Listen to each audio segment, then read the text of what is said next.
Madam, সিজারের সময় আমাকে general anaesthesia দেওয়া হবে তো? স্পাইনাল অ্যানেস্থেশিয়াতে শুনেছি অনেক দিন অবধি ব্যথা থাকে কোমরে, পিঠে।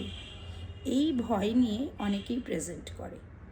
আমরা সিজারের সময়তে অলওয়েজ স্পাইনাল প্রেফার করি।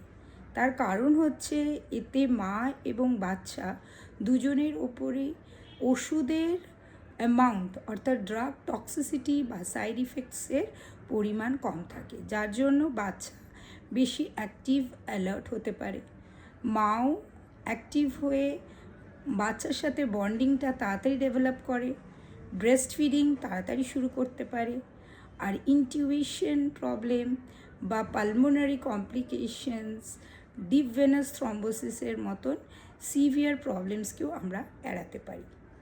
একমাত্র কোনো ক্ষেত্রে, যেমন মায়ের যদি প্রিএক্ল্যাম্পসিয়া বা এক্ল্যাম্পসিয়া ডেভেলপ করে অর্থাৎ খিঁচুনির প্রবলেম, ব্লাড প্রেশার হাই থাকার জন্যে, সেই ক্ষেত্রে হয়তো আমাদের জেনারেল অ্যানেস্থেশিয়া দিতে হয়।